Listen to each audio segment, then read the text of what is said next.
Whoa, this is the Illusion reporting from somewhere on Spaceship Earth. Sunday night, 6:30 West Coast time. Figured it was important to put the time on this one because I probably won't get to upload it right on schedule, and I think it's relevant to what's going out on the world, man. I went to a meeting where people like I meet who have destroyed their lives by their own hand, and found a solution, found a understanding of a God that doesn't need to be explained, that doesn't need to be the same, that doesn't need to be anything but a personal one. And I was in this meeting with 35 other people, and I heard nothing but hope, man. Heard nothing but hope. The main dude who was talking had found his answer in solitary confinement in a supermax prison. And he was about the freest dude I'd seen in a long time.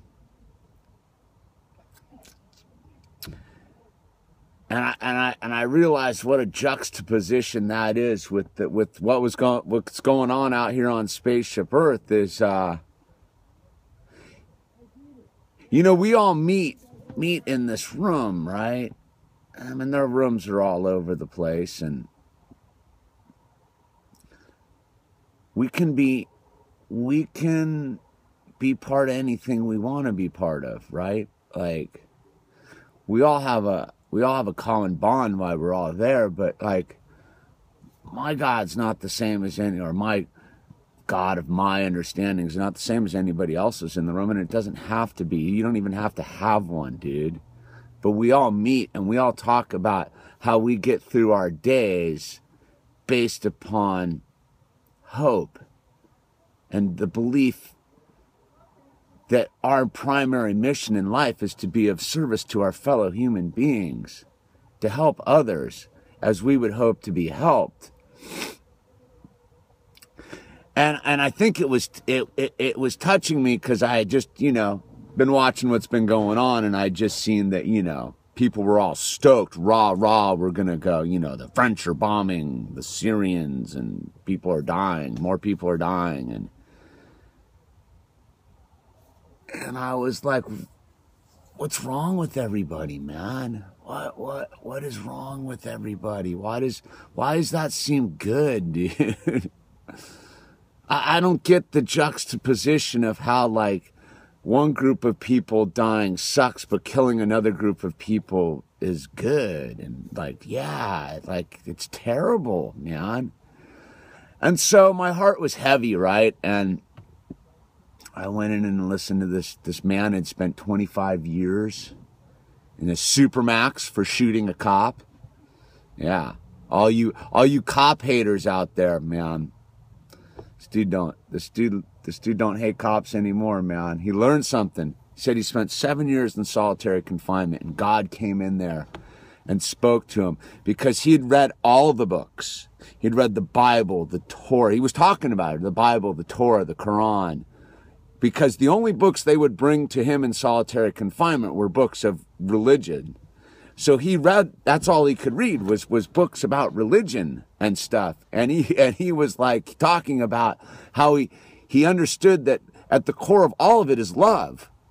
That is the only thing that we need to understand, is that love is the answer to everything. Yeah, we have to cross our own deserts of despair, if you will, to find these answers, man.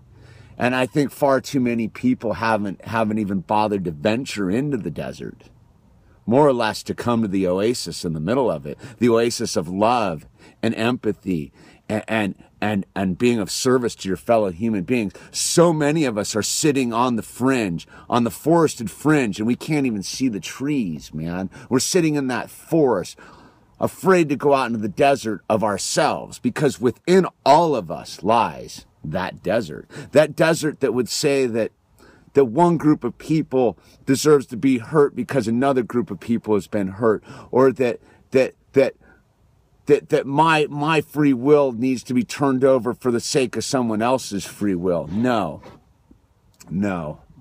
We have to stop. We have to stop this insanity of separation, this insanity that one group matters more than the next group, that the Black Lives Matter more, and white privilege, and this insanity where one group of people says that they're different, so therefore they feel oppressed. We are all oppressed. We are all oppressed by the common bond that we share. We are all on this planet together, man. Like, that's the thing, is like, people trip because I have a huge, like, pro-gun stance, man. Because I will never, ever surrender my freedom to express my belief that we as human beings can do more to help each other than we're doing. It's super important. It's super important that we find that we all share this common bond, that nobody needs to go and climb into anybody else's yard and see what's there. They need to worry about what's in their own yard. They need to worry about, hey, Jody. They need to worry about nothing, because there's nothing to worry about. I don't know, I'm kind of rambling a little bit, man, but I went and found hope tonight.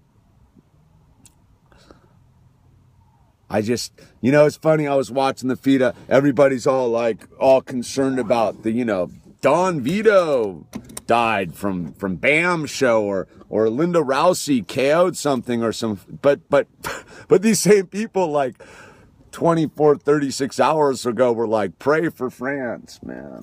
I don't get what everybody's up to, man.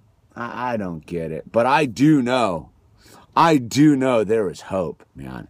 I am confounded that the miracle of the universal flow that I prefer to call God is out there, and that God is made of love. That God loves all of us and is giving all of us a chance to realize the truth. That these spacesuits we inhabit do not define us. What defines us is our hearts, the content of our character, our choices not to lash out on our fellow human beings. Easier said than done. I get it, man. I get it. We have a lot of work, people. We have a lot of work. We got to stop this madness, man. We have to stop the madness. But it's never going to happen out there. It has to happen in here. It has to happen in here. And it has to happen by us reaching out to our very next person and helping them find the solution. Helping them to realize the answer. That there is nothing but love. Anyway, I just thought I would share that there is hope. That there is no reason to despair. But the first thing you have to do is venture out into the desert, because in the middle of the desert lies an oasis of love. Anyway, that's the illusion. I'm going to go home to my family.